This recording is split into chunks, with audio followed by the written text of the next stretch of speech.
Progressive presents Married to Your Home. I'm disgusting. Oh, House, don't say that. You could live someplace so much better than me. That's not true. Oh, yeah? Look at these uneven stairs. Gross. House, you know I don't care. Ugh, and the squeaky door hinge. Well, I think it's cute. No matter how much you already love your house, you'll love it more knowing you could save big bundling your home and auto with Progressive. Coverage from Progressive Casualty Insurance Company affiliates and third-party insurers. Bundle discount not available in all states or situations. Welcome to the Boneyard with Steve Robertson. As always, I am your good friend and host, Steve Robertson, here on the Monday edition of The Yard. Hope you had a good weekend. What is it, just under 6 weeks before we start playing college football? I'm excited. About 2 weeks, we'll be in fall camp. Be a lot to report on then. I tell you, you start thinking, about the college football schedule. And you begin to wonder, when's our first game, right? Not just us, but when can we start watching college football? Those are the things that I think about. August 27th will be a big day. Be a huge day. We can get a lot of football that day. Now, it's not going to be, marquee games, but there'll be a handful of games that maybe you have an interest in. I'll run it down for you real quick here. This is called Week 1. We used to do that stupid Week 0 thing. But Nevada is at New Mexico State. Austin Peay is Western Kentucky. Nebraska's at Northwestern. There's a good Power 5 game for you right out of the chute. Idaho State at UNLV. UConn at Utah State. Wyoming at Illinois. Duquesne's at Florida State. Maybe Mike Norvell and those guys will get a win. Charlotte at Florida Atlantic. Florida A&M at North Carolina. North Texas at UTEP. And then your nightcap, Vandy is out at Hawaii. I mean, they're going to prove you can lose in all sorts of time zones, right? So that's your August 27th schedule. And then, of course, the Labor Day weekend will be here before you know it. A lot of football on September 1st. Tons of football on September 1st. And then, of course, September 2nd will be kind of a full game schedule. So excited about all that, but we've almost made it. Just over a month from now, we'll be watching some college football. Pretty cool. All right, listen, I talk about some personal things on this show, and maybe I shouldn't, but I do. I think it's because it's an important thing, or I wouldn't talk about it, but also, too, I think there are some lessons we can learn from each other. And so I want to share with you something that happened over the weekend, and, kind of give you my personal thoughts on this, and perhaps maybe it'll help you. Maybe it'll help you be a better friend. Because I don't feel like a great friend today. I wish I did. I pride myself on being a good friend. And, listen, I don't want to be too hard on myself because, people move and life changes and you get busy paying the mortgage and raising kids. And Facebook makes us really lazy. You know what I mean? It's like we think we're up to date with each other, but we're really not. It's like I see your post and everything, and maybe I'll put a like on it.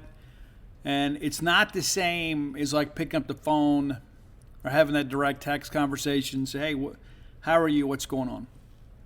So when I moved to Baton Rouge years ago for the second time, and I was there for a long time, made a lot of great friends down there. I never became an LSU guy, even though I was a season ticket holder 1 year through a friend. Because my kids weren't old enough to come to games with me yet, but I love SEC football and had a chance to go to watch LSU, and I did. And it was fun, especially when you don't have a rooting interest, right? Now, I was there in Tiger Stadium when Eli Manning threw the pick to end the game and got to walk out and hear all the Ole Miss fans with their Bama bangs and, their shoeless loafer ensemble all blame Eli. That's all on number 10. That's all on 10. It was fun. It was. But the guy that I bought season tickets with is a guy named Grant Fontenot. And Grant was a guy that I got met through work, and he was my boss for a while. Then ultimately we were both managers. And then after I left the company, we maintained a friendship and got together for lunch once a week, no matter what was going on. Tried to make it happen. I guess there were some rare occasions we missed a week. Spent a lot of time at the jambalaya shop there in Baton Rouge. That's what we did. We'd go to those big buffets, that sort of stuff. Grant was a guy that didn't eat meat on Fridays during Lent, so we made the sacrifice to go eat crawfish etouffee and things of that nature. But all that said, Grant was my best friend in Baton Rouge, without question. Without question, my best friend in Baton Rouge. And so what's interesting, too, is when I remember I bought Ani a Jeep Cherokee for Christmas one year. His first vehicle, the thing was a tank, had some problems with it, and basically gave him my Toyota RAV4 at the time, so we had something to deal with. And I didn't have a vehicle, and so I just kind of used the Jeep occasionally whenever I had to run to town to go get my Popeyes or something. But Grant was such a good friend. He's like, hey, I'll just sell you mine. I've been wanting to get something else. I'll sell you the Explorer, and Ani can have that, and you can get your RAV4 back. And so we did. It didn't work out, though. I mean, there was some problems with the vehicle after we got it, and Grant could not have been more apologetic. And he's like, hey, don't even worry about paying me the rest of the money, man. Don't even worry about it. I'm sorry things didn't work out better. And after I was here, we just didn't talk as often. We didn't have a chance to get together that often. Occasionally, he'd come up here. I'd go down there. We'd get together, have lunch.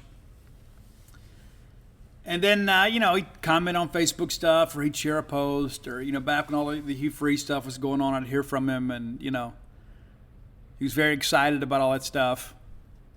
Biggest story in college football, and there your boy was right in the middle of it. And eventually we just kind of lost touch. You don't call as often, you don't text as often. Usually if something comes up, I remember one of the last times I heard from him was actually the 2017 LSU game. We beat them 37-7. We were absolutely just steamrolling his Tigers. And I'm on the sidelines, and I get a text from Grant. He goes, hey, how much are you guys paying these refs? Typical Grant. And I talked to him after his dad died here a few years ago. It was tough. I'd lost my dad much earlier, and so was able to provide some insight on kind of how to deal with it and things that go along with that. And so it was a tough time. His dad was a former principal there at Eunice High School. Raymond Fontenot was his name, and he was Grant's hero. Grant had a lot of respect for his dad, and we lost him. It was kind of a tough thing, as it would be for any of us. Losing a parent, no matter the circumstances, is very difficult, because it's almost like losing your anchor in life. I mean, like when I lost my dad, it was like, it wasn't just all the memories we wouldn't make together, but it was, the loss of all of that knowledge about life. Being able to pick up the phone and saying, hey, this is going on, what do I do? Now you don't have those resources available to you. It's a much different thing, and that's one of the things Grant and I talked about. It's just, all the time when something comes up, even if you know what to do, you call your dad just to kind of get the thumbs up, right? It's like, hey, this is the right course of action. So I hadn't heard from Grant in a while, and a lot of it's my fault. I mean, it's a two-way street, right? I mean, he could always call and text me, and I remember one of the last things I did with him, we took the family down to the St. Patrick's Day parade. He lived on the parade routes. Everybody bowled crawfish, and it was great. Had a great time kind of reconnecting with friends. And Grant was the kind of guy, too, that, like, if there was ever anything going on, he wanted everybody to come to his house. Every time, with rare exception. He's like, he liked being able to host everybody. We've all got friends like that, right? It's always kind of the center of your social circle. It says, hey, we're going to do this, we're going to do that. A real funny story, though, I'll tell you before we get to the meaning of all of this, is back in 2003, LSU was getting ready to play Oklahoma for the national championship. And even though I wasn't an LSU fan, I was happy for my friends, right? I mean, it's like I wasn't happy for LSU. I didn't like LSU. I hated the fact they owned us. But I was happy for my friends. I was happy for Grant, because in his lifetime he had never seen LSU, win a national championship. It had happened previously in the 1950s. And so it was a big deal. And so I got a call that morning. And that's back when we all had answer machines, right? So you get up and go check your voicemail first thing in the morning, sleeping in. And it's a call from Grant, who has been arrested in New Orleans. Kind of a crazy thing, kind of an entrapment type thing, but it's so typical of Grant. He's down there the night before a national championship game, down there with some friends. Everybody's got tickets to go to the game. And there's a car kind of barreling through the crowd there off Bourbon Street. Just kind of being aggressive and honking the horn and that sort of stuff. And so Grant threw his beer on the windshield and like, hey, and come to find out that all the people inside the car were dressed in Oklahoma gear. And the whole thing was a trap. They jump out, it's New Orleans Parish police officers dressed in Oklahoma gear. So everybody gets arrested. There's like 9 or 10 people that got arrested, and one of them happened to be a lawyer who represented everybody for free. But that was all handled much later. But so Grant's like, hey, can you come get me? And so I make the drive down to New Orleans to go get him. And if you've never bailed a friend out of Orleans Parish Prison, you can understand what a ridiculously long and tedious process it is. So I go down there and I get him, and it's like, so what are you going to do? And he goes, yeah, I had to give up my ticket for the game. I'm like, what? And he's like, yeah. He goes, they told me I could stay in jail another night, or I could surrender my ticket and bond out today, which seems to be an incredible, violation of due process. But all that said, he gave up his ticket to the national championship game, and so he came home, watched it with me, and it means a little more to me today because I found out yesterday, a couple years ago, that my buddy Grant killed himself, and it's so difficult to even say those words. And it's like I hadn't been in touch with him, and I didn't know. And I've had so many people that I reached out to in the last couple of days because he's been on my mind. When I was in Baton Rouge earlier this year for a book signing, went down there, and I was like, man, I hadn't heard from Grant forever. And so I looked on his Facebook. His Facebook was gone, which that wasn't atypical for Grant. He was those kind of guys, he'd get sick of it all for a while, and he'd unplug, especially during the political times. He would just unplug things, and he'd deactivate his account and then come back. So I get down to Baton Rouge and I call him. I said, let's go to dinner. And his voicemail was changed. There was a lady that answered on the voicemail. I was like, well, that's weird. And that's kind of stuck with me because I was like, this guy was my best friend. I mean, how did I get so much out of touch with him that I don't know his number, his new number, he's changed? What's happened? So so a couple of days ago, I just kind of made it a mission and found out that he passed away. And then I reached out to some of our friends in Baton Rouge, and everybody's like, Steve, oh my gosh, I thought you knew. And here I am living 5 hours away, and nobody told me. And I was like, well, I would at least come for the funeral. And they said, well, he left a note, and he didn't want a funeral. And he left a note, and he told all of us, many of us by name, that he loved us, but he didn't feel worthy of our friendship. And he didn't feel that he could love us in a way that we deserved. And that is very difficult to deal with today. Very difficult to deal with today. And so if any of you consider me your friend, let me, number one, apologize for not being a better friend, because I talk about being your good friend and host.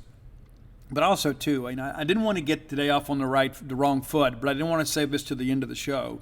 I wanted to, number one, honor the memory of my friend Grant, but also to encourage you to stay in contact with your friends. It does get difficult. Sometimes it feels like a job. It really does. Again, you want to be available to everybody.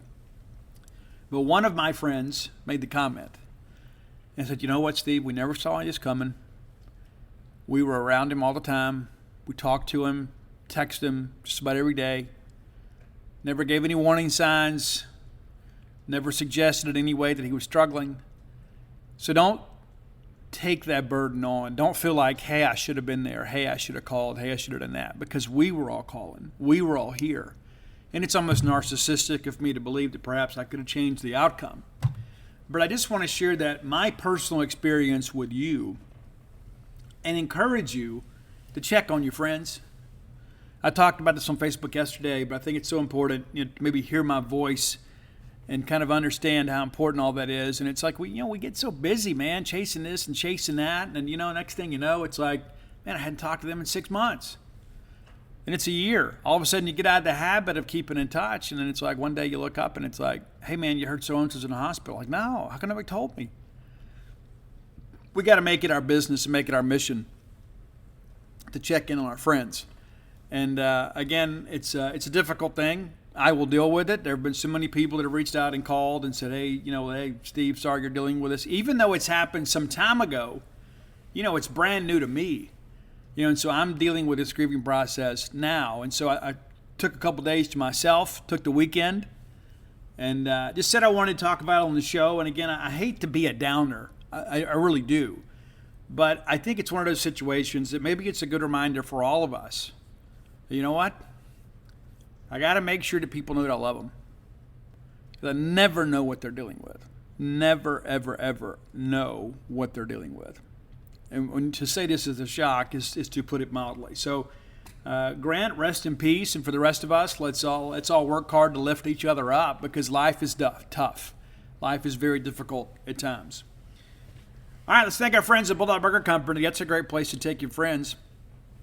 Maybe go out and have an adult beverage. Maybe have that great restaurant quality hamburger as a meal with your friends or your family. Maybe it's a nice family night out. Give mom the night off, Dad. Let's take her out to Bulldog Burger Company. The kids will be glad you did. Not that they're opposed to mom's cooking, but you get a chance to go have a hamburger. It's always a great thing. And listen, hamburgers at home are great, but I'll be honest with you, I prefer a great restaurant quality hamburger.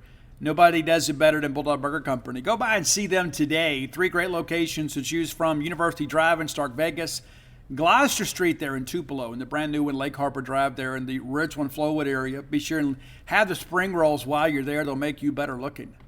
That's right. It's science. It's also in writing, right? And it's beauty's in the eye of the beholder anyway, right? But sometimes I eat spring rolls and I look in the mirror and I think, is that Johnny Depp in the backseat? No, it's me. It's me. It's me looking back at myself. Enjoy those spring rolls. You'll be glad you did. Get that restaurant quality hamburger. Get that chocolate shake to go. And when you're in Starkville, they got that new patio area too. Be sure and go by and check it out if you hadn't been by in a while. You'll be glad you did. Bulldog Burger Company, the place where people go to meet. MEAT. All right, our top story. The Diamond Dogs pick up another big transfer over the weekend. And that's the thing, too.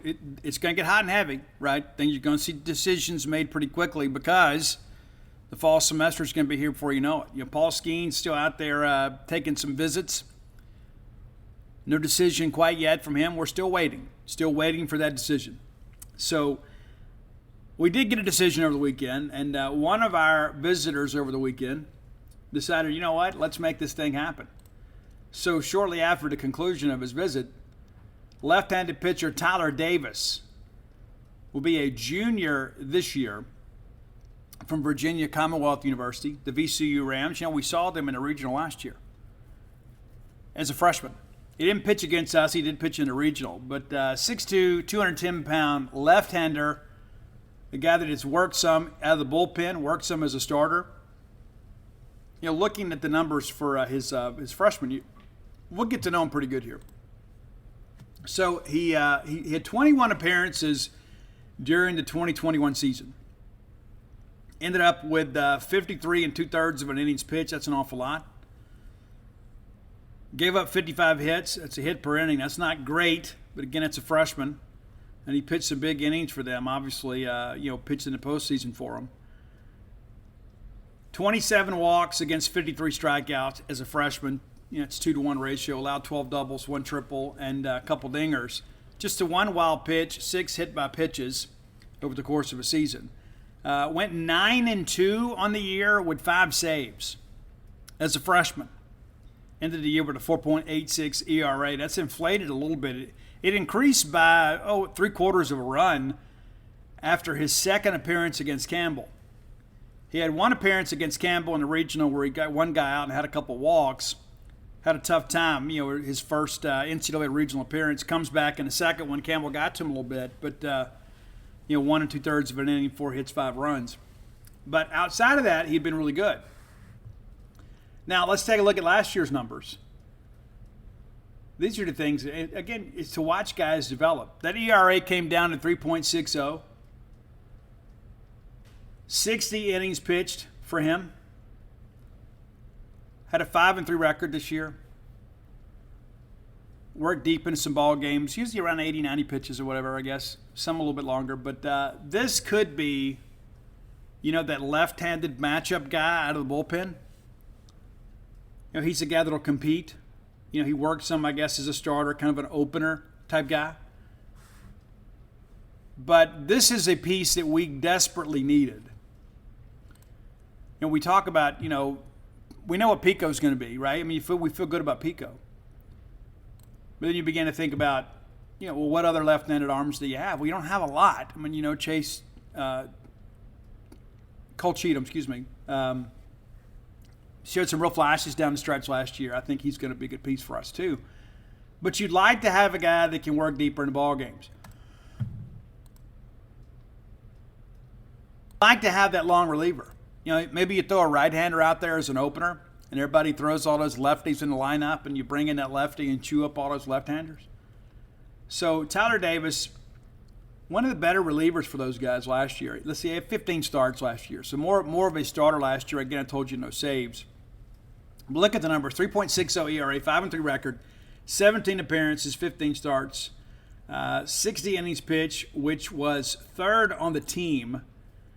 47 hits allowed. So now all of a sudden you see that hits per inning number going down. Remember, he was right at a hit per inning. Now he's much less than a hit per inning. 26 runs allowed, 24 of them earned. 21 walks against 63 strikeouts. So now you've seen that strikeout to walk ratio elevate from 2-1 to 3-1. That's good. Extra base hits about the same. Did give up some home runs last year. That's something we'll have to kind of work on there. But batting average against was 210. 210. And just the 2 wild pitches. And 6 hit by pitches. Back-to-back years, 6 wild pitches, kind of part of the deal. He is a left-hander, throws high 80s, low 90s on a great day. But left-handers, it's not even really about velo, right? It's about being able to kind of spot things up and get that sweeping change working away. Maybe get the slider kind of wiping out. But we needed a left-hander. We've got a left-hander. This is a guy that has done some pretty big things in his career at VCU. You know, the Rams this year, you know, they had a great winning streak last year. They got high down the stretch this year, too. They went 42-20, 20-8 at home, 17-11 on the road, 5-1 on a neutral field, and 19-5 in the A10. So he's coming to you from a good program. And so you begin to think about, okay, we have a need for a left-handed relief specialist. We have now filled that need. Will he challenge on the weekend? Absolutely he will. Will he pitch? Don't know. Don't know if he'll pitch as a starter. But this is a guy now you look at and say, you know what, hey, this is a guy that can probably get me 3 or 4 innings on a weekend. Now all of a sudden, that's a piece you didn't have last year. How many times last year, once we had a starter leave the game, you just kind of held your breath, right? So Tyler is a guy that's willing to do whatever the team needs him to do. He's going to compete for a starting role. If he doesn't get it, he's going to go to the bullpen. He's going to pitch his tail off for us. So I'm excited about the addition. A lot more to go. A lot of people are wondering, okay, well, what's next? You know, we got to get a right-handed power bat somewhere, probably an outfielder. And again, we need, Chris Amona shared that probably need an infielder to give us some depth. Maybe that's somebody that comes from a lower level, whether it be G5 or D2 or something like that. Maybe that's somebody, because you think at this point, hey, I need somewhere to play. I'm going to come in and compete. But at the same time, too, I don't want to go somewhere where the roster is stacked. And so you got to get a guy out there that's like, you know what, I need the experience. I'm confident enough in myself. I'm going to go compete. So that's something that, to kind of see what happens. We mentioned Paul Skeens earlier. Curious to see what Paul Skeens is going to do. And listen, he has not set a firm time frame for a decision. We're all kind of waiting along, and this guy's handled things real methodically, very businesslike. Just not quite sure what he's going to do yet. Now, I feel good, based on the things that I hear, but as I scour other teams' message boards, there's some confidence on those sites too, and that's coming from somewhere. It's not just, blind loyalty. There's some fans out there to think, oh, we'll get this kid, and they have no connection to the situation whatsoever. But there are still some rumors out there, and so you can't just dismiss all that because it's coming from somewhere, whether it be, some crazy guy, that knows a guy or texts a guy or whatever in their group chat. They talked about this, and this friend of his dated somebody that one time that worked in this compliance department that had a friend that went to work at this school. It's also convoluted, but it's irresponsible to dismiss it. A lot of discussion about Arkansas and LSU. There's some talk about Oregon State, and it's like, is he going to take that visit or not? If he does, I don't see how Oregon State could compare to Arkansas, Louisiana State, and Mississippi State. There's no comparison. When you begin to think about the player experience, you think about the fans, the player amenities, the chance to play against the best players in the country. You talk about elevating your draft stock. That's the best way to do it. You do it against the best competition available. So I believe in the end it's going to be an SEC battle, probably an SEC West battle. Of course, Vandy's been mentioned in connection with him, and then there's all this on again, off again stuff with him. It's like, not sure if he's going to visit. Yeah, he is going to visit, not sure. And then it's like, there's Tennessee who's been involved with him. And so, at this point, we just don't know, but we feel like it's going to boil down to LSU, Arkansas, and Mississippi State. We got some connections there. That's helpful. As I shared on the show last week, I mean, if you're LSU, you're going to say, hey, listen, we made a super last year. If we'd had you, we'd have made Omaha. If you're Arkansas, it's like, hey, we made Omaha last year. If we'd had you, we'd have won a national championship. And so, the perception in Mississippi State's like, hey, we won a national championship last 2021 and a terrible year this year. If we'd had you, we'd made the tournament, So you got to deal with some of that. I think we're in a good spot. You just got to keep working. You got to keep working. Got to keep working. And listen, that's not, if we get him, we've had an incredible portal class. If we don't, we've still had a great portal class. But let's not sit here and, and cross hairs here. I mean, Paul Skeens is a difference maker. You get that guy, it's huge for your program. He is so significant, his commitment could determine the SEC West race. That's how big it is. Because he is going to be a guy that's going to hold down a weekend for you, probably get you 8, 9, 10 wins. Yeah, that's how good he is. Whether that's a Friday night guy, Saturday night guy, Sunday guy, whatever. That's a guy on the weekends. They can get it done. And so, very highly coveted. Mississippi State, very much in the thick of things. Of course, everybody in the country has reached out to him and tried to get him. And, of course, the fact that State's a blue blood in college baseball, we're in the mix. Got a great opportunity. So we're in the mix. He's got a couple buddies on the team. We're in the mix. So we'll see how things go. But at the end of the day, it's going to be his decision. And a lot of people say, well, there's this and there's that. And there's the NIL and there's the collectives. And, based on everything that I've heard, on every front, this is a different kind of cat. This is a different kind of guy. This is not a guy that's going to be a sucker for the quick reward. You can say, but Steve, everybody's got a price. It's true. Everybody does have a price. But, when you're a guy, too, that's thinking, hey, I got to go somewhere that's going to put me in the best situation to potentially be a first or second round draft pick next year, that's going to matter more than maybe a few $1,000s in NIL.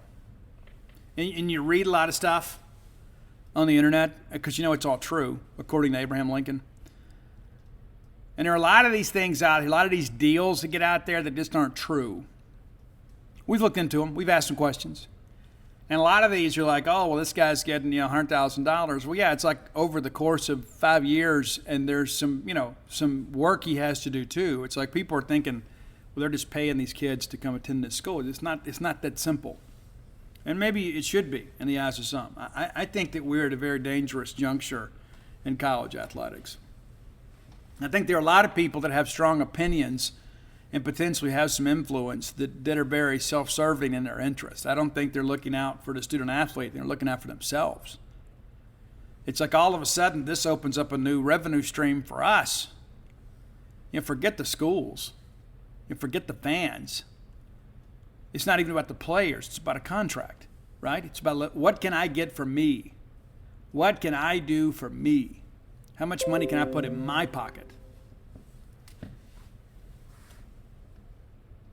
But that's a story for a different day. But, we'll see what happens. Again, I think we're down to basically 3 transfer spots. And again, to kind of recap, you want Paul Skeens. If you don't get him, you got to probably get a starter somewhere, whether it be somebody that's got to compete, right? And the fact that there's now these so many guys that were seniors or grad transfers that didn't get drafted, there's going to be some value available in the portal. Not a lot, but there's going to be some. And if you're Mississippi State, you ought to be able to go get one of those guys. And, of course, we got your left-handed specialist now, so now you need another infielder and a right-handed power bat that probably runs the outfield for you. Maybe can play left for you. So, and, again, you got Aaron Downs coming back too. I mean, it's not like the cupboard is bare in that respect, even though the cupboard's been shaken up and turned over and turned upside down and, all that good stuff. We've made some big changes on the roster side of things, but the reality of it is we got some talent. We got some guys coming back that can play a little bit. Now we've added to that talent through the portal and through the signing class. And let's not forget this time last week we were sweating out these signees. You don't have to work. Drivers who switch and save with Progressive save over $700 on average, and those savings add up. Imagine what you could buy in the future. So yeah, I used the savings from switching to Progressive 50 years ago to finally buy my dream car. It's a self-driving flying car, but we just say self-flying now. Because it's the future, and cars fly in the future. So switch to Progressive and save big, because those savings can add up in the future. Progressive Casualty Insurance Company and Affiliates. National annual average insurance savings by new customers surveyed who saved with Progressive in 2020. Potential savings will vary. Worry about that anymore. Don't have to worry about that anymore. That's now behind us. And, of course, guys are signing now. Logan Tanner's already signed. Congratulations to he and his family. The first of the Bulldogs to sign. Cameron James signing today with the Tampa Bay Rays. And congratulations to the Rays family and the James family. The James family pretty special to me. Really. Greg played here. Both of his boys played here. You had a daughter that played softball at Jones. And then now he's here at Mississippi State, if I remember correctly. But the reality of it is like, these people become like part of our family because they are our family, and it's like it's their kids out there representing all of us. And so, I get close to the parents, I get close to the players, and you're really happy for them. No update on Luke Hancock. I understand there's going to be, some talks this week with him to kind of get an idea of what he wants to do. Of course, we want him back. Luke Hancock's one of the most beloved Bulldogs of this generation. You'd love to have that guy back. Did he have the year we wanted last year? No, he didn't, but he didn't have the year he wanted either. I think that guy can come back and play loose and play free and probably get back to being Luke, Not to mention this time last year, a lot of people were like, we can't let that Hancock kid beat us, right? So everybody began running the shift. They pitched him different, and so he's kind of figuring these things out. Luke Hancock is a phenomenal baseball player, and he didn't get drafted. And we knew that it was going to be kind of a risky proposition because he doesn't really project well anywhere than catcher, and he didn't catch a lot last year, and he's had some arm trouble, and so I would have loved to have seen him get drafted. But now that he's not, let's come back and maybe give it another shot and maybe get drafted next year. And the thing that I think about, too, on the Luke Hancock side of things, most of his buddies are gone. That's something that's difficult, too. I think sometimes we forget about that. It's like, Cam and Luke and JT and all those guys came in together. For the most part, they played growing up playing ball together. Well, now those other guys are in pro ball, and then Luke's back here. That is something that he'll have to work through. He and LT, all these guys were great friends. Well, they're all going playing pro ball. And so now, sure, he could sign some little peanuts free agent deal and go get it started. He could. And that's certainly his right to do so. He may just decide, I'm tired of going to school. I'm ready to get married, kind of move on with life. I'm going to give this thing a shot, and if it doesn't work out, I'll go get a job somewhere. That may be his line of thinking. Or he may decide, let me use this as motivation. So, I'm going to go back and play again, and I'm going to show these people they were wrong about me. I'm going to show them that I can catch. I'm going to show them that I can do this. So he has a decision to make. He does. He has a decision to make, and we support him whatever he does. Very grateful to Luke Hancock for all he's done to contribute to Mississippi State baseball. Would love to have him back. But if he doesn't, we're going to support him either way. Of course, Landon Sims, no terms yet announced of his deal. We're still waiting to see what Casey Hunt's going to do. Certainly expect Jackson Fristow to sign. Every indication I got last week, even on the day of the draft, is that he is expected to sign. So those are things that we'll kind of follow here in the days to come. We'll share that with you guys, too, on Twitter and on Gene's page as those numbers come in. Because here's the thing, too, and I talk about this with people all the time, and I don't think sometimes people get it late. They get it early. And what I mean by that is like, hey, Mississippi State is a place where you can come and make your dreams come true, right? Hunter Hines, you can come to Mississippi State and be a freshman All-American, and you play here and you get a chance to go play pro ball someday. But then when we get down to it and guys have a decision to make, all of a sudden it's like, oh, well, man, you need to come back, And we'd like to say it's because we want the best for the players, but truthfully, much of that thinking is rather selfish in nature. We want what's best for Mississippi State, and hopefully that aligns with what's best for the player, right? Let's just be honest about it, right? Selfishly, we want Luke Hancock and Casey Hunt to come back because they make us a better ball team, right? Now, there is a part of this, too, you look at and say, well, it gives you a chance to kind of prove yourself and maybe make some more money next year. Luke's a guy now, what is he, 23? Luke's a guy that's kind of getting up there in age, and there are a lot of guys out there. Somebody told me recently, like the numbers, like if you're drafted at 23, it's less than 1% that make it to the show. And so you kind of got to figure that out.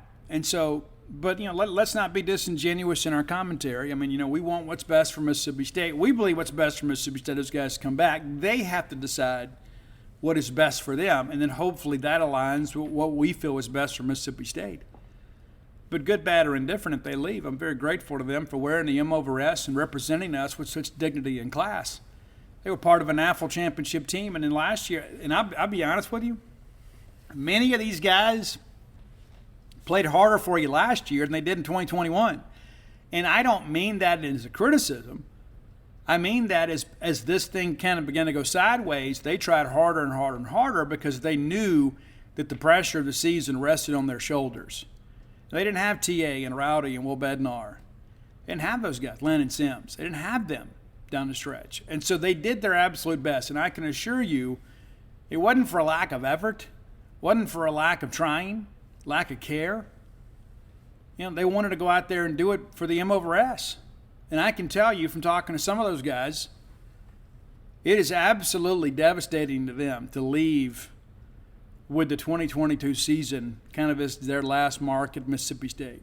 I can promise you, nobody's like, well, yeah, at least we won a national championship. That's not how they feel. They wanted to win, and then they wanted to come back and have a chance to go defend their national championship. It didn't work out. And I can tell you, nobody wears that more than those players do. And then that's closely followed by the coaches. But I can tell you, because of the fact that I do have some interactions with these families, I do have interactions with these players, I can tell you, nobody wanted it more than they did. Nobody. And so it's something that, yeah, we won the national championship, and it's amazing. We've never been done before. We're part of that. But we would like to have left on better terms.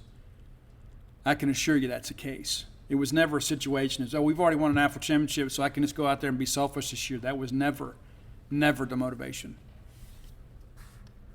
All right, time for today's top 10 list. How about that? This is a good one today, too. It's brought to you by our friend Blair Chandler.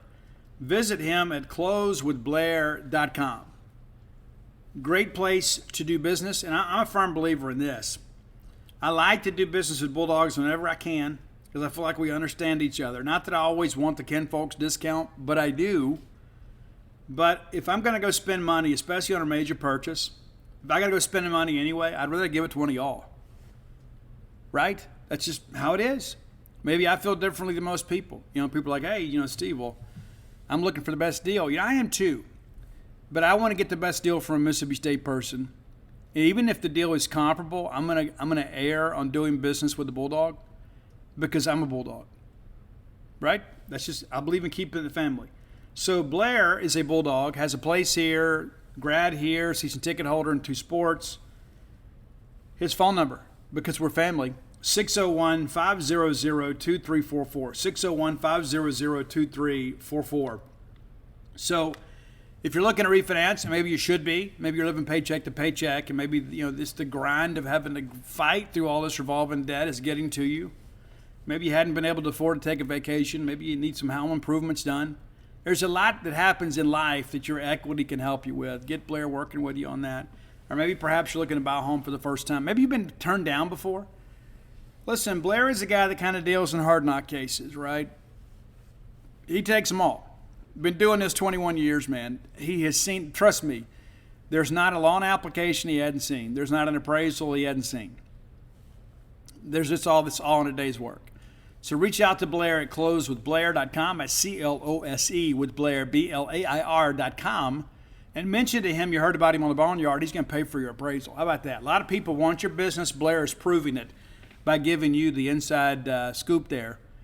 And giving you the Ken Folks discount by paying for the appraisal. Again, works with Fairway Mortgage, one of the best mortgage companies in the country. Top 1%, close ratio in the country, 2 years running.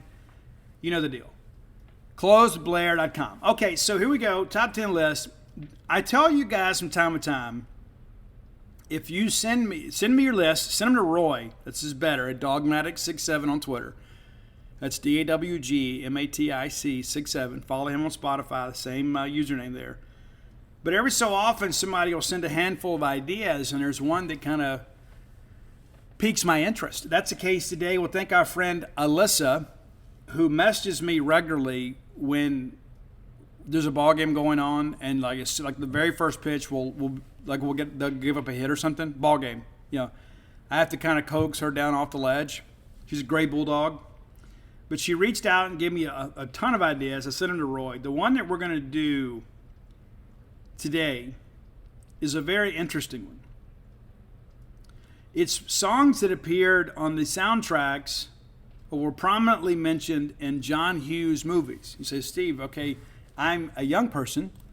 I don't know John Hughes. And you know what? You probably know his work, maybe without knowing his name. We knew his name because we were all teenagers in the 80s, and John Hughes was writing these incredible movies about us. And it was, there was teen angst and love and craziness and irreverence, and we loved it. And these movies are legendary in American cinema history. So he's done a bunch of other stuff, but we're going to focus on the teen movie stuff. He did some great stuff later on, with Uncle Buck and Planes, Trains, and Automobiles, and those are all great too. But we're going with kind of the 5-pack here, 6-pack, I guess, of the teen movies. 16 Candles, The Breakfast Club, Weird Science, Pretty in Pink, Ferris Bueller's Day Off, and Some Kind of Wonderful. That's an incredible contribution right there.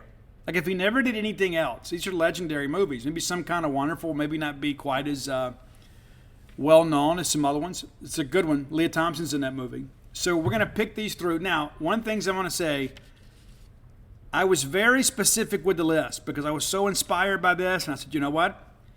I'm not going to go pick a bunch of classic songs that just happen to appear in the movie. Like John Hughes, clearly a big Beatles fan. Clearly, because the Beatles show up a lot. Like in Ferris Bueller's Day Off, you've got that legendary parade scene and everybody singing Twist and Shout. Well, that didn't make the list. Okay? And then you remember in 16 Candles when Anthony Michael Hall is trying to pick up Molly Ringwald, and he's like, you say it's your birthday. That's a Beatles song. So I didn't want to just kind of do the same old songs in a different order and just kind of put a John Hughes rapper on it. So I went with songs that were specific to the 80s. Many of these were on the motion picture soundtrack. So we talked about that earlier in the month. We actually had motion picture soundtracks that were released as albums.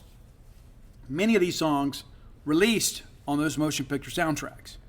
And John Hughes is a big proponent of that because he felt that was good marketing, because all of a sudden the videos get on MTV, and usually what they did on those videos is they were basically glorified trailers for the movies.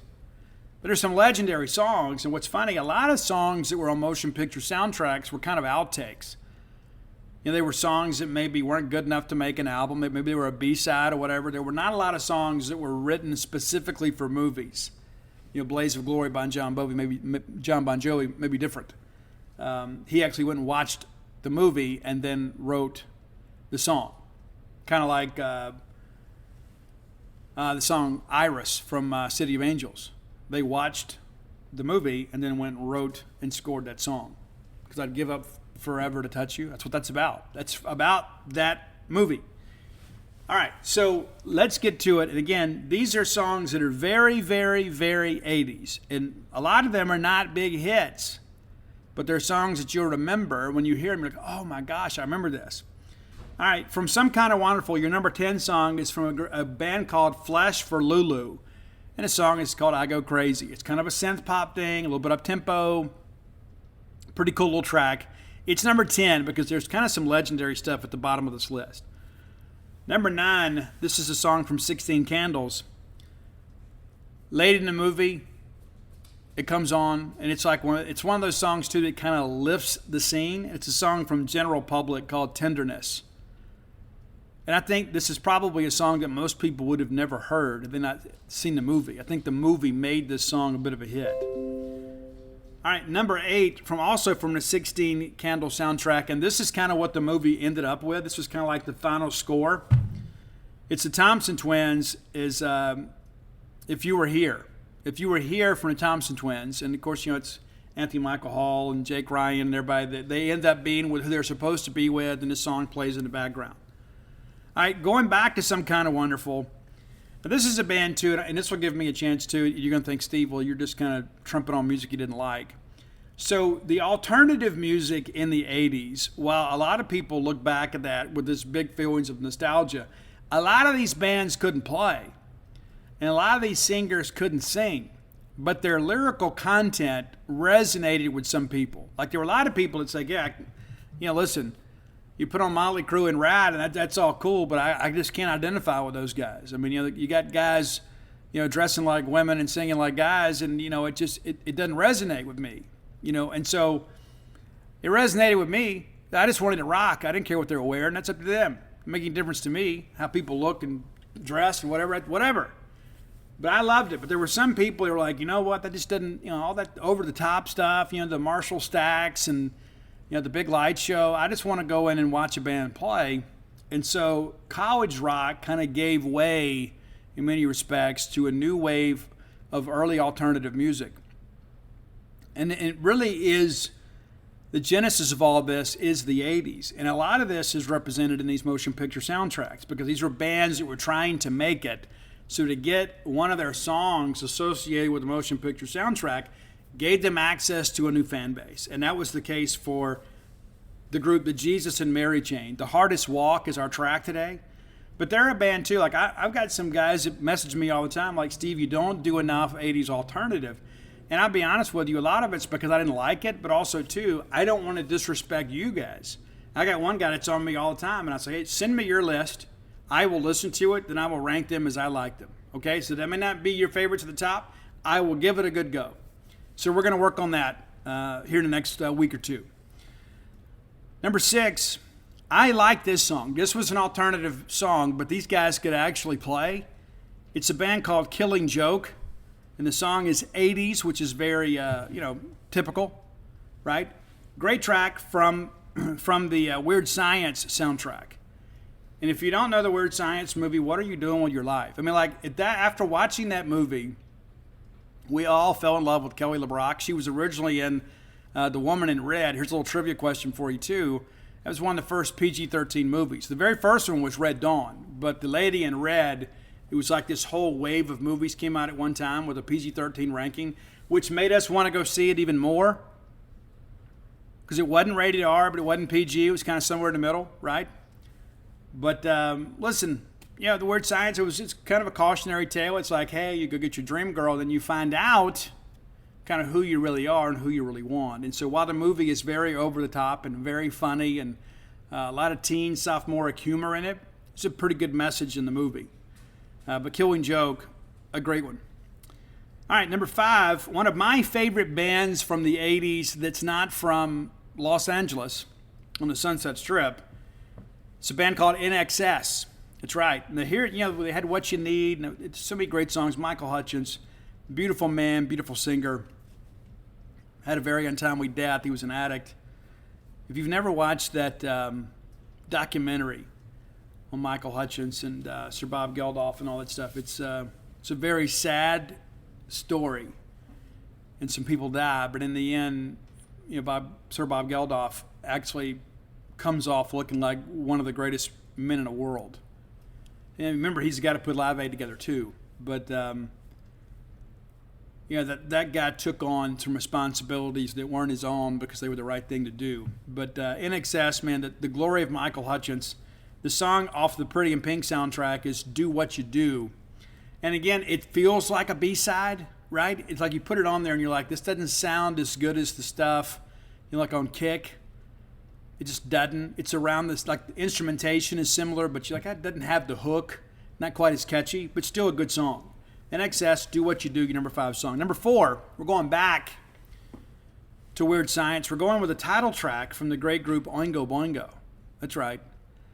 And you may remember, too, Oingo Boingo had they had a one-off in Back to School with Rodney Dangerfield. They sang that song, It's a Dead Man's Party. And that movie is not a John Hughes movie, but it is great. It's great. Andrew McCarthy is in there, Robert Downey Jr. It's a great movie. The triple ending, right? Sam Kinison, God rest his soul. But Oingo Boingo's Weird Science from the same movie. That's your number 4 song. Okay, now the top 3, I think everybody knows these songs. They remember these songs. And if you were a child of the 80s or teenager of the 80s, you probably had these on cassette. Many of you may have them on your playlist today. I mean, we're all so cool and hip now. We don't have to go buy music. It just all goes right to our phone. From the Ferris Bueller soundtrack, from the band Yellow. It was kind of way ahead of the game when it came to kind of this, synth pop electrical instrumentation thing. It's the song Oh Yeah. You know what I'm talking about, right? I'm not going to sing it, but you know what I'm talking about. There's all this craziness in that movie, and there's all this song is played in the background. It is an incredible song, way ahead of the curve. And again, that's from the Ferris Bueller Day Off soundtrack. Number 2, from the Pretty in Pink soundtrack, and you've heard this a million times. The band is called OMD, which stands for Orchestral Maneuvers in the Dark.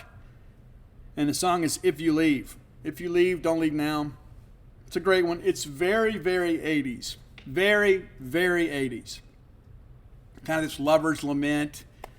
And then, it's kind of that soft pop, teen type thing. It just fit, right? And I like it more in hindsight because back in those days, I'm like, can we get this off? I'd like to hear Anthrax, But number 1, and I think this is probably a unanimous selection. I think if I polled all you guys, you would have this song number 1. And it is our only song on the list from the John Hughes classic movie, The Breakfast Club. My kids love The Breakfast Club. I suspect your kids will do. I think teenagers around the world, especially American teenagers, I think if you watch it, you identify with one of those characters. I think it is probably indicative of high school life anywhere, but especially in America. But it's the song Simple Minds, Don't You Forget About Me. Great song. Of course, that plays at the end, and there's John Bender walking across the football field, and he's traded earrings with Molly Ringwald, which, that kind of stuff never happened. I'm just being honest with you. It didn't happen, John Bender, the loser from the smoker section, never got, Katie Poplar. It just didn't happen, right? But this is one of those songs that really kind of catapulted Simple Minds to a career. They were just kind of out there kind of as a modern pop band, and then next thing you know, because of that scene in that movie, a lot of people kind of attached some affection for those characters onto that song, and you listen to the song and you can kind of see it all in your head. But Breakfast Club, an American classic, and we thank John Hughes, God rest his soul, for his contributions to our life. So Alyssa, thanks for the idea.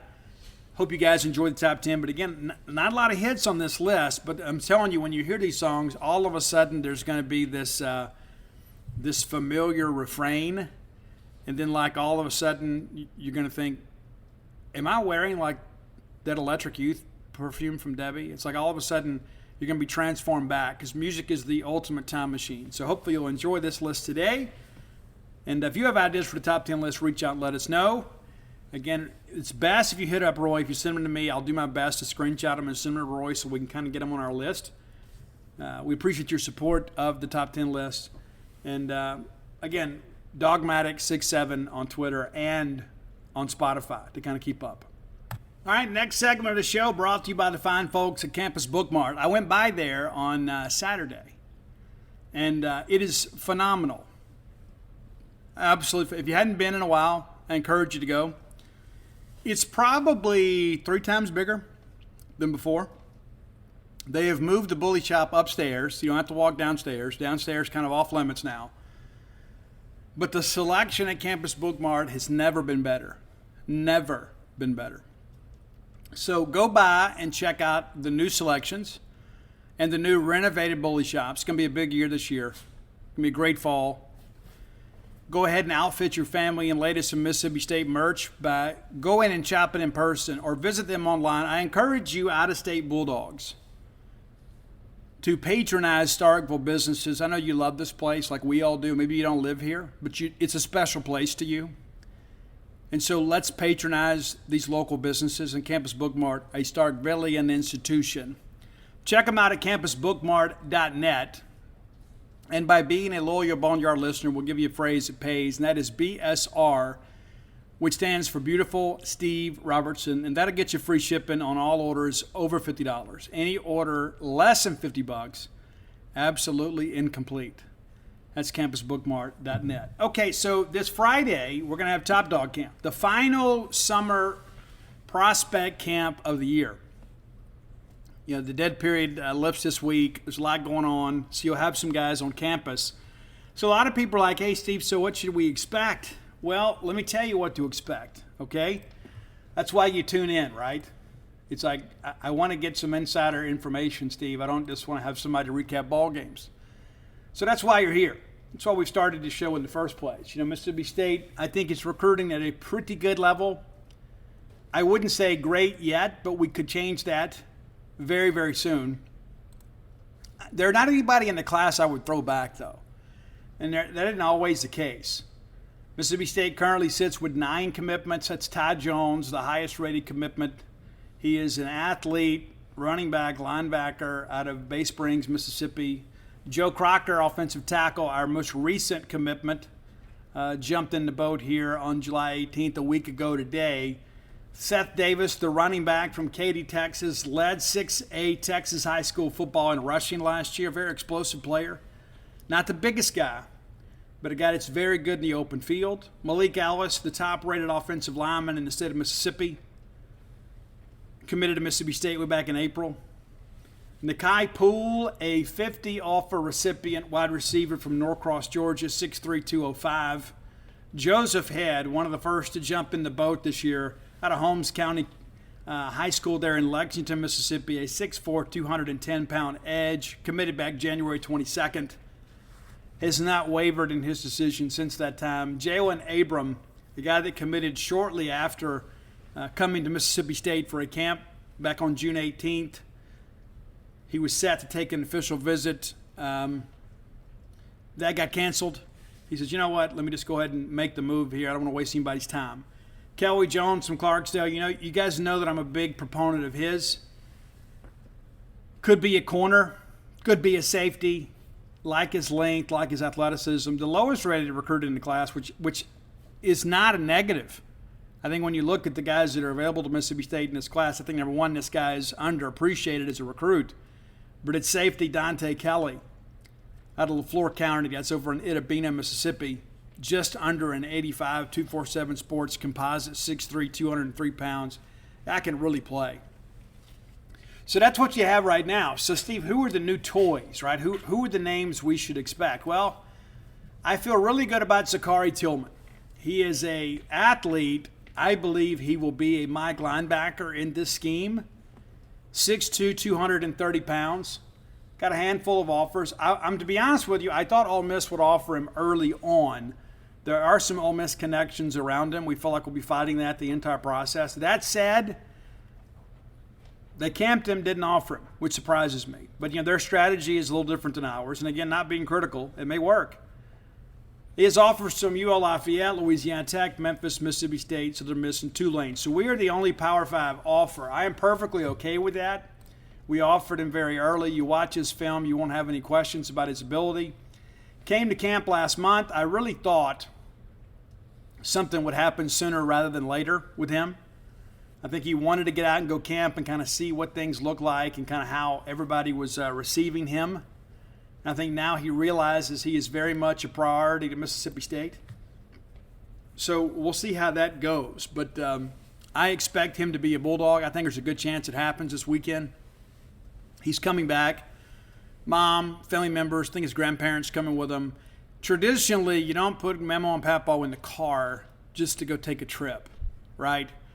You're making a memory. You want them to be there. So we're just kind of reading the tea leaves there. It makes perfect sense. Right? Perfect sense for him to go ahead and pull the trigger.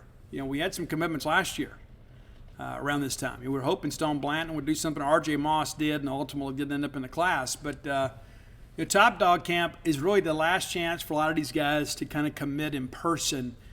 And a lot of guys want to get it done so they can focus on their senior seasons, and that's always a good thing to do. There's a lot of people out there that get caught up in the recruiting hype. I won't mention any names, but there's some guys in the past that it's like the spring of their junior year, they start getting all these offers, and rather than motivating them to be a better player, it kind of changes them in a negative way. So they get this senioritis disease, right, where it's like, I'm so focused on recruiting, I've lost track of what matters most. And you have some guys that have a bad senior year. And historically, and this dates back to the Dan Mullen era, when guys don't have a good senior year, we move on from them. It's one thing if a guy gets hurt, but we've had some guys in the past, and just like looking last year, we had some guys that were committed to us, didn't come to camp, didn't work out, hung in there with him, saw some early senior film, and figured it out. Hey, this is not a kid that's tough enough to play here, so we're going to make a decision to move on. We did, and we'll do it again, and it's the right decision. It's one thing that I'll say about Joe, and Joe Moorhead, a great man, just didn't win enough here, and we had some off-the-field issues, but Joe was the guy, like, once he offered and committed a kid, Joe was like, you know what, I'm in with him. I'm going to stick with it. And while that's noble, it's not good business. It's just not. There's just not a lot with that. I mean, I admire the integrity and the intention behind all of that, but the reality of it is that, you're paid to win, and then how many of those guys did we hang on to that ultimately hit the transfer portal because they couldn't play here, right? So you got to make sure your evaluation is sound. And I think our evaluation on Zachary Tillman is sound. We're the first school to offer him. A lot of people jumped in after the fact. He was a safety when we first started recruiting him. You see him now. He's clearly going to be a linebacker. And, again, he'll get in the weight room and kind of bulk up a little bit, but I'm excited about his potential. Now, speaking of linebackers, the hot name right now is Tobias Hinton out of Hattiesburg. We have talked about him before on this show.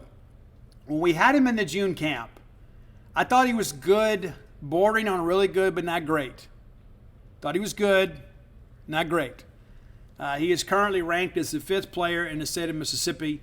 Straight line fast. He's got good film. He's played largely out of position in high school, but he will be a linebacker, maybe, a weak side guy in this scheme. Has good production, 6'3", 215 pounds. Again, came in good straight line speed. Wasn't really good in space. But some of that you begin to realize, too. This is a guy that's played with his hand in the ground a lot, so he doesn't have a lot of experience playing in space. Does he have the raw materials to be a good SEC player? And I believe yes. I think you go take him now, because if you wait till halfway through his senior year, you're going to have a lot of people kind of jumping on board there, and you're going to have a fight on your hands. And their whole rallying cry is going to be, well, where was Mississippi State when we wanted you? All of a sudden they're getting involved. Now all of a sudden, you wanted to commit there and they weren't ready to take you. We're ready to take you. And so that's how recruiting works. But he is ranked as a 4-star by 247 Sports. His composite rating is just under a 4. He's right there at 89. And to be honest with you, I think he is appropriately ranked for now. I think once you see some senior footage and you see him in his more natural and projected position, I think you're going to be able to reevaluate him and maybe squeeze out a point or two and get him into the 4-star range on a composite level. I think the guy's a really good athlete. And so there was some talk, hey, we're going to wait, maybe see what it looks like in the senior season, but it's like, he's ready to go. Okay, so let's go ahead and take him. I think it's the right decision. I said early on after the June camps that if we're going to take 3 to 4 linebackers, he would be in my 3 or 4. I don't think you got to leave the state to fill your linebacking needs. I think Ty Jones ultimately will be a linebacker. I think he can play wherever he wants to. But you get Ty, you get Zachary, and all of a sudden you can be selective. Does that mean LaKendrick James? Does that mean an out-of-state guy? Don't know yet. But the reality of it is, I believe Tobias Hinton is set to be a Bulldog, and he is expected to be in town this weekend. It'd be a good get for Mississippi State. And again, that would take you to 11 commitments. And again, a lot of those are in-state guys, and I don't think we're going to have to go out of state to fill many of our needs on the defensive side of the football, because it is such a good year in-state. Not a lot of corners. There's some developmental corners out there.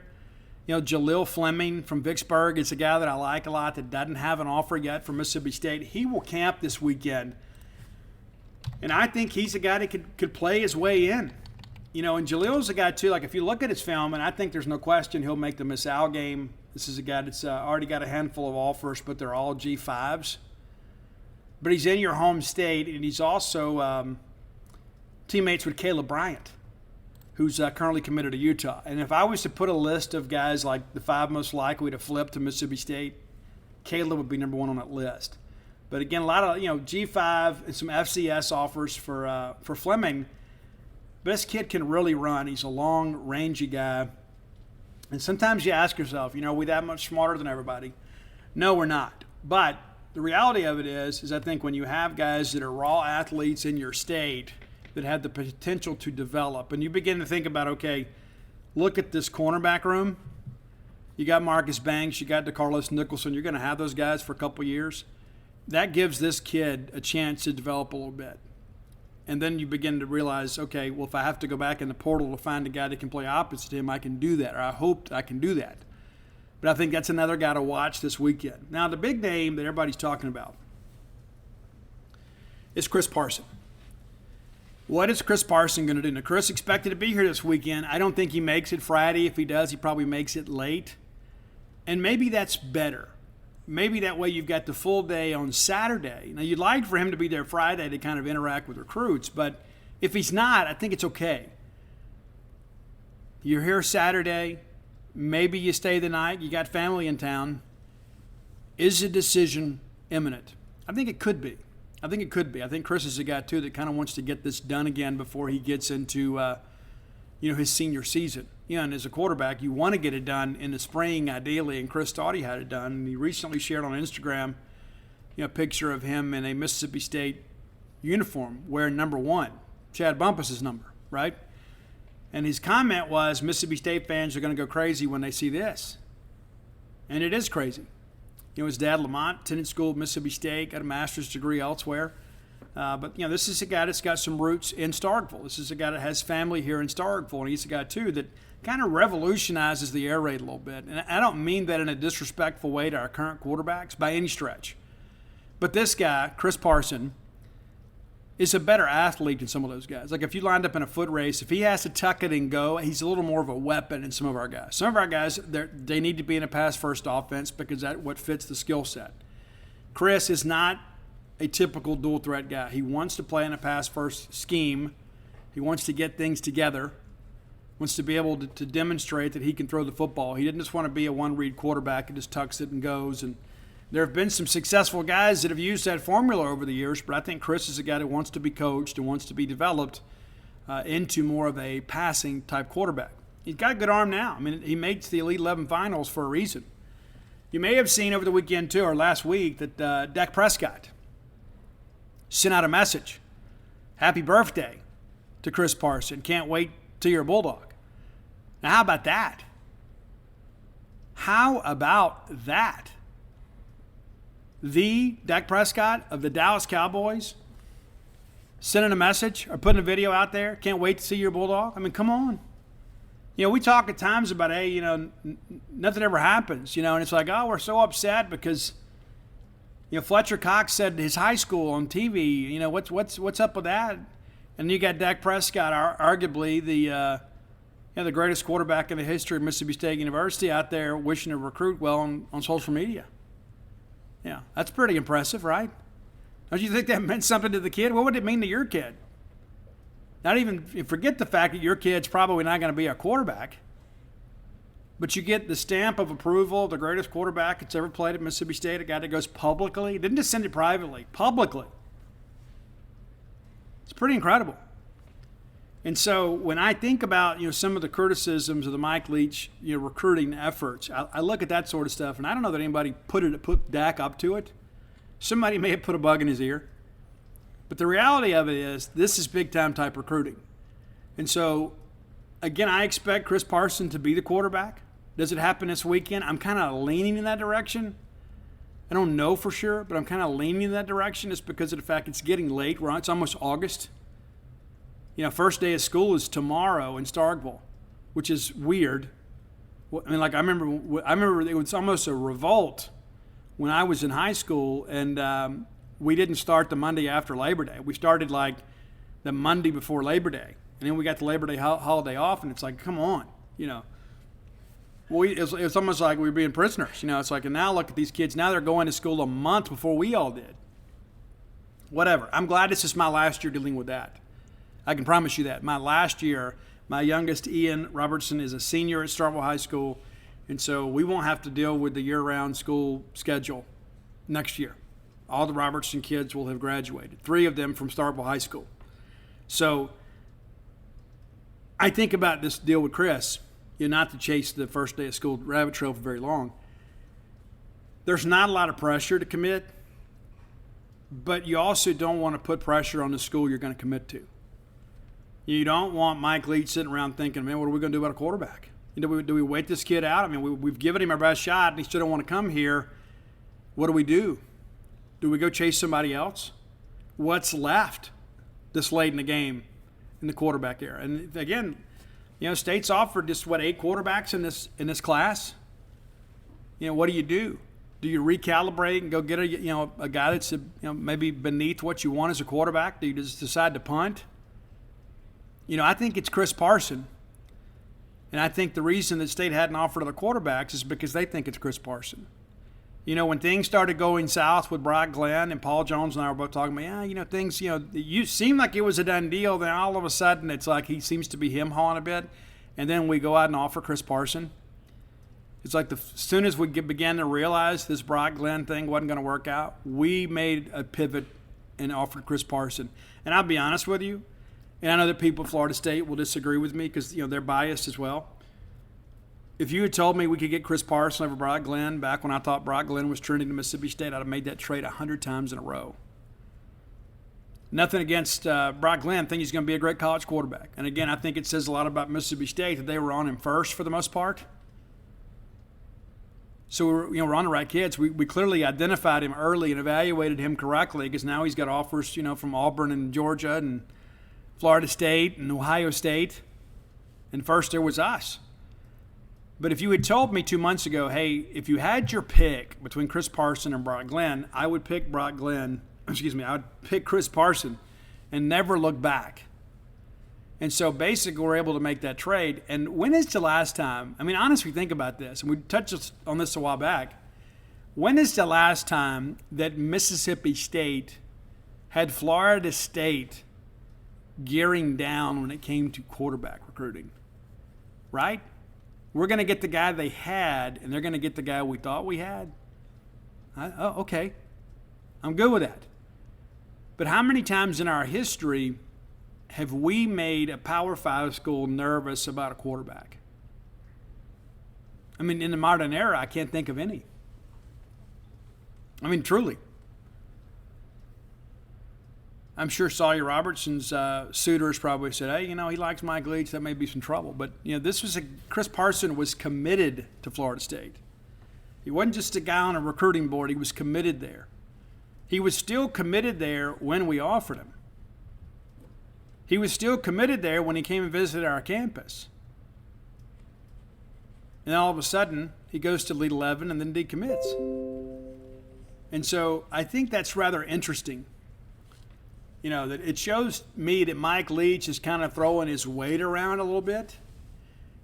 When we hired Dan Mullen, that was all the talk, right? Well, Dan's going to get us in the door with some big-time quarterbacks because how many years have we had a great defense and really good offensive line and some pretty decent skill and hadn't had a quarterback? And we're like, Dan Mullen's going to open some doors for us that have been closed in the past. Didn't happen. Honestly, didn't happen. And he said, but we got Dak. Yeah, we got Dak almost kind of by default because we were really the only Power 5 school chasing him when he committed. And he also committed to Big Dog Camp, the night of Big Dog Camp. So Joe Moorhead comes in and we go get Garrett Schrader. And at the time, that was a big deal. You go beat Penn State for him. It was a big deal. And I'm still a Garrett Schrader fan. He didn't fit in this scheme. We thought he might. He didn't. Keaton Thompson, that was a big get for Dan Mullen. Beat a lot of people for him, and he's still playing. I think he's on the Casey Clausen Memorial Scholarship there at Virginia. But by and large, Mike Leach has taken our quarterback recruiting to a different level. And I don't think we're done with that. I think what's going to happen when people see what Will Rogers has done, and listen, I love Will Rogers, okay? Absolutely love Will Rogers. Now, Will is not this prototypical NFL quarterback prospect. He's not. He's a little bit undersized. Doesn't have the strongest arm. Really smart with the football. He's an accurate passer. He's a great leader. But you've got to think at this point that there will be greater quarterbacks to follow Will Rogers. Like Will is doing some historic things for us, and not just for our record books, but for the Southeastern Conference. And I think that's really just kind of scratching the potential on what the quarterback position could be at Mississippi State. I think Will is kind of like the forerunner for a really good generation of quarterbacks here at Mississippi State. I think because of Will's success, we're going to be able to attract a much better quarterback than we have historically. And so you look, Will Rogers had a handful of offers out of high school. And again, not the biggest guy, not the strongest guy, but a guy that understands the offense, a guy that knows where to go with the football. Does he make some mistakes? Yeah, he does, but not very many. And that's only going to get better. And so, again, I think Will is kind of a precursor to probably a quarterback room that maybe we've never seen in our program's history. All right, let's thank our friends at Portico. I told you guys before, if I was moving to Portico, I would move there now. If I was moving to Starkville, I'd move to Portico now. I kind of got that screwed up. I'm sorry. But listen, if you're thinking about getting a place in Starkville, maybe it's time you stop thinking and start doing. And there are a lot of people out there, oh, well, there's Steve, there's this. No. To thine own self be true. If you're ready to get a place, look no further than Portico. Hit up my friend, your friend, Mississippi State's friend, Brooks Bryan at 601-416-8075. Again, that's 601-416-8075. Brooks will get all the information you need. And if you're looking now and you're shopping and your real estate agent hasn't mentioned Portico to you, maybe you should ask why. 1.1 miles away from the Mississippi State campus, and that's why you moved to Starkville in the first place, right? Why not be right there near the action? But, close enough for convenience, far enough away for some privacy. It's right off of Highway 12. You take 82, get on 12 like you're going to campus. The very first right is Pat Station Road that takes you to Portico. That's how close you are. But, again, you're tucked away in a little neighborhood there. Then when you get ready to go to the ball game, it's like when you're there in, 5 minutes, including traffic? Think about that for a second. Other people are going to say, oh, you need to get a place down South Montgomery. That way you can fight all that stupid traffic like we all have. No, I don't want to have that. You don't want to have that either. Maybe those neighborhoods appeal to you. I looked at all that. Nothing against the people who live out there. But I didn't want to deal with all that traffic. It's crazy to me. I left Baton Rouge. The thing I missed the least about Baton Rouge is traffic. I want to move down here and move right into the biggest traffic area we have, And again, if you live there, no offense to you, just wasn't for me. I think a lot of people say, you know what, I'm going to move to Starkville and find a place. Whether it be your retirement home, your ballgame weekend retreat, or your primary residence, Portico has a place for you. You can start with a 2-bedroom, 2-bath home, go all the way up to a 4-bedroom, 4-bath home. And again, you're right there within shouting distance of the Mississippi State campus. What could be better than that? Again, hit Brooks up today. Give that number one more time. 601-416-8075. All right, let's spend our last few minutes together and let's talk a little bit about the new transfer rule proposal. It's like we're basically, 15 months into the transfer process. It allows for immediate eligibility. So 2 years ago, we instituted the portal. Then we said, okay, immediate eligibility for everybody. And I'll be honest with you, I was not in favor of that. And let me tell you why. So my attitude about that was this, is I think everybody should have a waiver. So say for an example, if a kid is transferring from Mississippi State to Southern Miss, if those two schools agree on the immediate eligibility, then boom, it's done. There's no need for it to go before a committee. There's no need for us to have a hearing. There's no need for anybody to push any paperwork. Southern Miss would apply for the waiver. Bracky Brett, Mississippi State, John Cohen would sign off, say, yep, we're absolutely okay with this. Boom, we're finished. But if a school has an issue with it, then maybe you're transferring to a competitor, transferring within your division, or transferring to maybe you've got an issue there. You get maybe given a competitive advantage to them. Yeah, I thought that was a good thing, right? So you can transfer anywhere except for a team that your school is about to play, unless there's extenuating circumstances. Well, nobody asked me, so they just said, you know what? It's going to be available to everybody. There's one-time transfer, so if you get in a bad situation, you can just leave. Well, now they're trying to say that people can transfer multiple times. So on first blush, I was like, I don't like this. This is stupid. Why are we doing this? And at the end of the day, I start thinking, how many people is this actually going to impact? There's a lot of people that go into the portal and a lot of people that don't come out of the portal.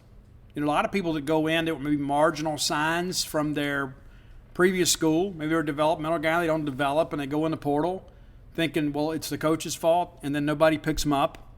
They got to pay for school, right? And then there are others that transfer, and many of them later in their careers, because they're trying to get to the Power 5 and prove what they can do, but there's not a ton of stars that are multi-seasonal transfers. Makai Polk showed up here and we're thinking we'd have him for 2 years. We had him for 1. But how many people is this going to impact? I don't think it's going to be that many. I really don't. And to be honest with you, if a guy, I don't want anybody to be here that doesn't want to be here. And that's from the coach to the cleaning staff. I don't want anybody here that doesn't want to be here. Now, my concern is what are we teaching people? Because it's still, we're an institute of higher learning. What are we teaching people about life and about adversity and things like that? It's like, well, if you don't like your situation, you can just keep running. Well, I don't want that player on my team anyway. Because if he'll run then, he'll run when it's 4th and goal at the 1 in Tuscaloosa. You can't count on that player. And so I'm not butthurt about this. Again, first blush, I'm like, this is so stupid. It's like, okay, well, you can just transfer whenever you want to. And it's almost like we're basically saying, why do we even have the name, image, and likeness legislation the way that it is if we're going to allow this? It's like, how many of these transfers, how many guys are going to use this? And there'll be some. Won't be a lot of them. There'll be some, though. How many guys are going to use the transfer portal as lottery ticket? What kind of safeguards are we going to put in place to prevent that from happening? It's like, okay, well, I was a superstar at Southern Miss. I'm going to transfer to Mississippi State. Well, then I have a big year at Mississippi State. Well, then all of a sudden Ohio State or Miami or somebody contacts my 7-on-7 coach and is like, hey, we can work out a deal. We get him here. And then he goes there. And so I think we're making it easier for kids to quit. And that's really what it is. There are always some circumstances that are not advantageous for a student athlete. Maybe you have a sick relative back home, or maybe you get buried down the depth chart, or perhaps it's a coaching change, some offensive philosophical scheme, and you don't fit the scheme. What if you're a fullback in an option-style offense, they bring in a guy running the spread? Well, you're not going to play. So it makes sense. But basically, we're just saying, what, hey, do whatever you want to do. Do whatever you want to do. I just don't know if that's the best course of action. But all that said, do what you do. Now, the one thing I do like, and there was some talk here a few months ago that we didn't have the support for this, so it'll be interesting to see how this vote goes. I don't know why anybody would be against this. There are a lot of people out there that don't use good common sense. It's like, well, think of this. Listen, these transfer windows, that thing's got to pass. We talk about, we've done so much for student athletes, and we should, right? I mean, they're the ones making the contribution, right? We hadn't done a whole lot to protect the teams. And he said, but Steve, the coach, I'm not talking about the coaches. I'm talking about the teams. What about all these teams? And your coaches are a little bit part of that. But what about all the guys who are like, I'm committed to the school. I'm going to stay here. I'm true Maroon. And I want to know who my teammates are. Because if my guy leaves in spring, I may have to slide the left guard. And then all of a sudden, we get into fall camp and somebody gets their feelings hurt and they leave again. Now I got to transfer to right tackle. So the continuity of the roster is an important part of the team function. Coaches and players need to know who they're playing with. And so this transfer window thing is probably something you get into it for a year and you realize this is a problem. So they're talking about putting these transfer windows in, which are great. Doesn't mean you got to play, but you're not going to go out there and make headlines. The day after a big win and you get your feelings hurt, I'm entering the transfer portal. I don't want that kid either. I do not want that kid on my team, period. I don't care if I'm coaching high school, college, or Pee-wee. I don't want the everybody look at me guy. Hey, the team just had a big win, but my feelings are hurt, so I'm going to go in the portal and I'm going to go make news. So all of a sudden on Sunday when everybody's celebrating the big win, there's this big wet blanket thrown over by some malcontent kid that maybe he's not playing as much as he wanted. And there are some of those kids too. So this will eliminate some of that. So the Division I Board of Directors basically will vote August 3rd on these new proposal. And the way if I can find my notes here, the way this is going to work is, number one, you got to be academically eligible. And I think that's a big thing, right? Because there are a lot of guys out there that kind of see football as like a as a vocation.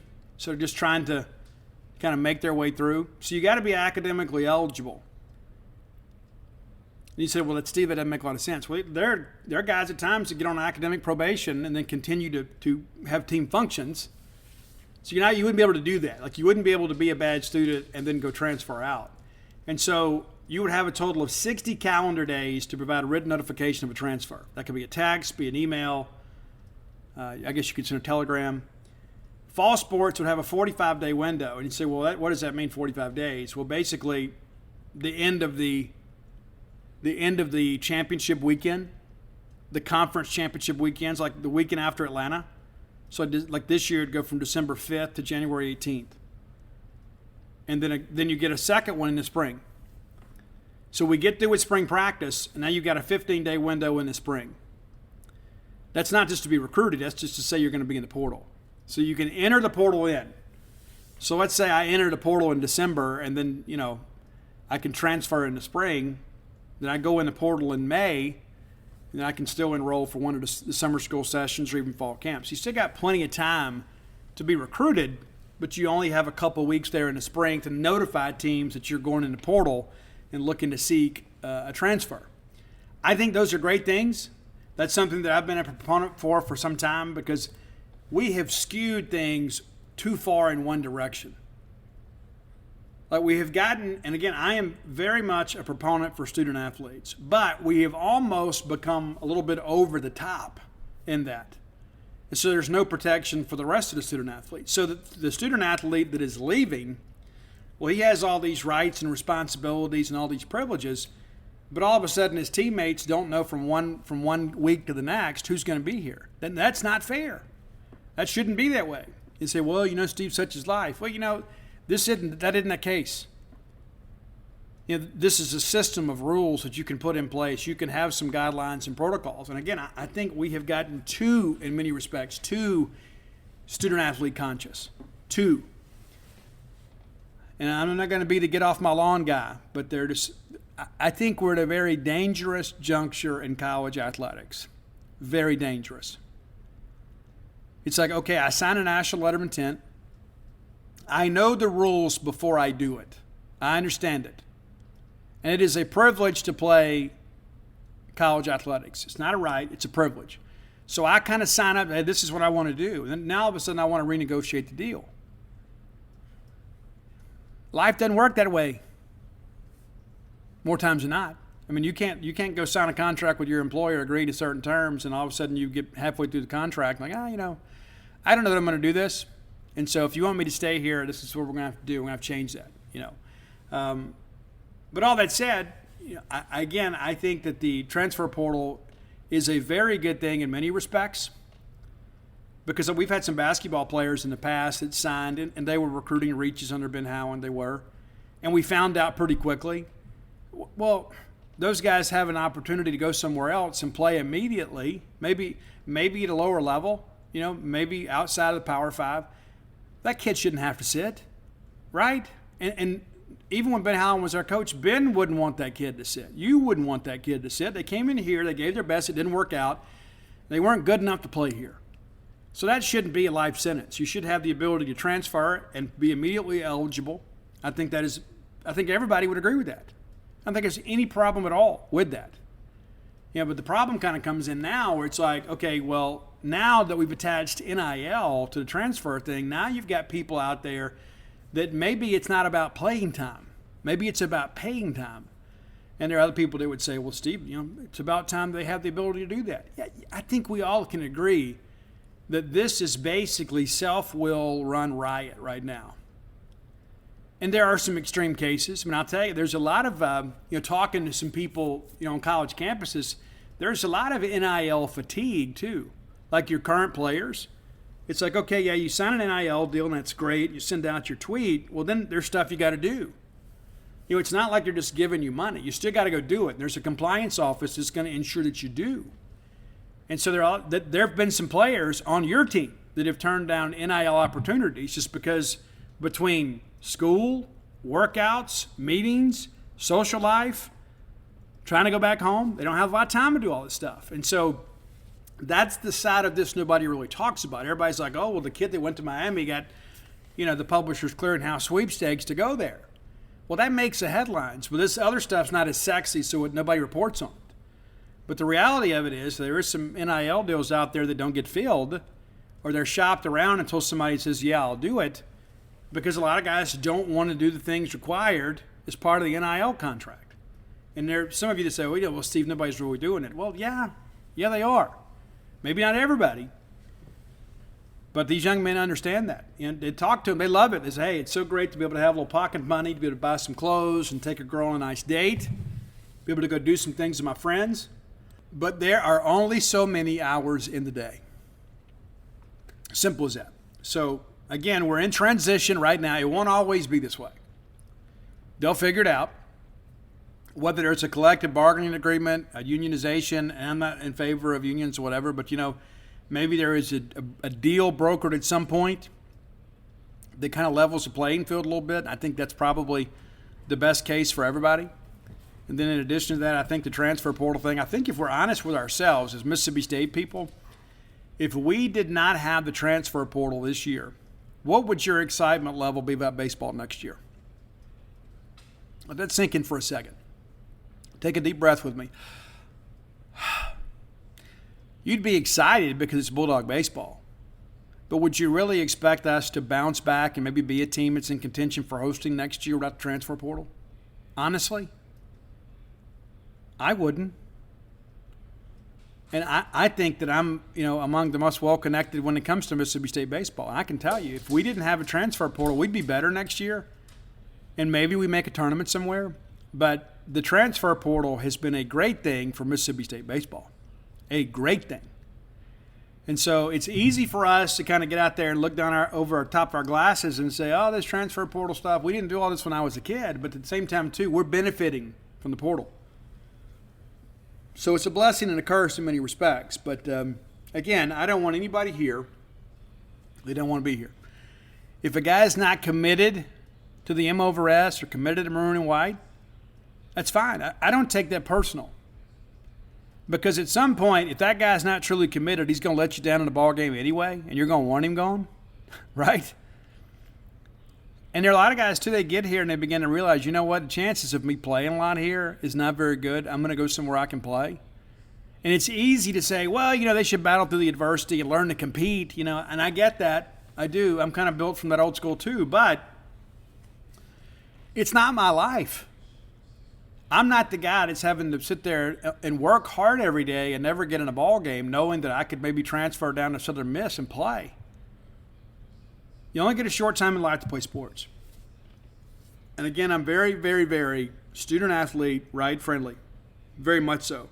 But I think most of you would agree, we have got to wrap our arms around this a little bit better because it's not the kids that have failed us.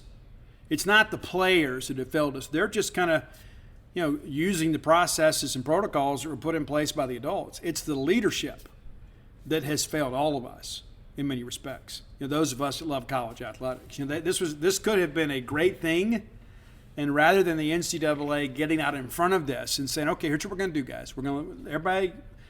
Every student athlete from every sport's going to have the right to be compensated. And here's how we're going to facilitate that. They could have done that, but instead did their own inaction. They're like, we're our own organization. We're going to do what I want to do. Well, now all of a sudden, state and federal governments are involved, and now you've lost control over it. So the leadership has failed us. And I read these things on social media, people being critical of these young people. Listen, it's just kind of like Vanderbilt and the need-based loophole, right? If this opportunity is available to them, they'd be a fool not to use it. Right? How many years have like Jay Billis would tweet the tweet out is like, hey, the NCAA will suspend this kid, but they'll sell his jersey, and the guy makes no money off of it? It was wrong. Well, now you're giving them the ability to make some money on a name, image, and likeness. But it's become this Pandora's box that is now leaked over to recruiting. And you've got recruits that have done nothing on the college level, signing contracts, for 6 figures. And I don't think that's the right course of action. Maybe I'm wrong. I'm open to being wrong. I just would like to see college athletics have a level playing field. All right, speaking of level playing fields, many of you maybe didn't enjoy baseball season this year, and you can go back and relive the greatest season in Mississippi State baseball history, the one that ended with a national championship. Go to dogpilethebook.com. That's DAWGPILE, thebook.com, and you can get a signed copy of Dogpile. While you're there, you get Starkville Alpha Dogs, and again, almost depleted there. And maybe you're like, you need to reach out. I got some friends of mine said, hey, I've read Flim Flam and Dogpile. What are your other books? And I'm thinking, we talk about this all the time. It's Starkville Alpha Dogs, Bloomsville, Leander. You can get all 4 of my sports books at the Dogpile website. Yeah, I encourage you to do that. A lot of people reach out to me. They see me on Facebook, whatever. Steve, what can we do to support you? You can buy some books. You can buy some Starkville merch. You subscribe to Gene's page, or all 3, right? Do the trifecta. You can get the books. You'll be glad you did. And we'll be signing again here in the fall, some game day weekend stuff. I've enjoyed kind of having some time to myself. I didn't write a book this summer. Kind of enjoyed letting my mind rest a little bit. I'm working on some other projects, helping some other people. And it's been a difficult summer, too, I'll be honest with you. I've had a lot of things go wrong this summer. I say wrong. A lot of things not go as expected this summer.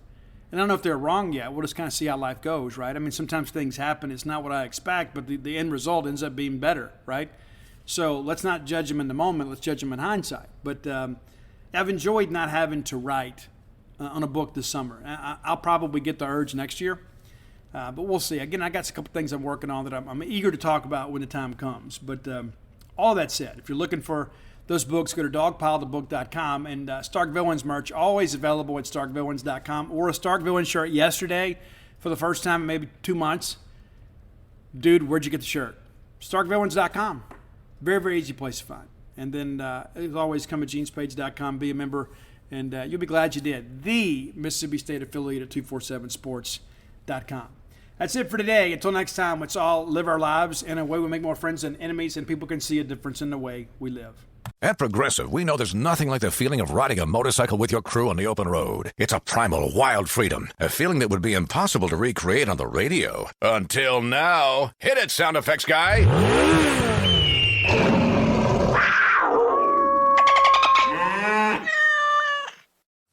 No. We really lost our stride at the end there. Get 24/7 roadside assistance with Progressive, America's #1 motorcycle insurer. Progressive Casualty Insurance Company and Affiliates. Roadside assistance subject to policy terms and limits and may require comprehensive coverage.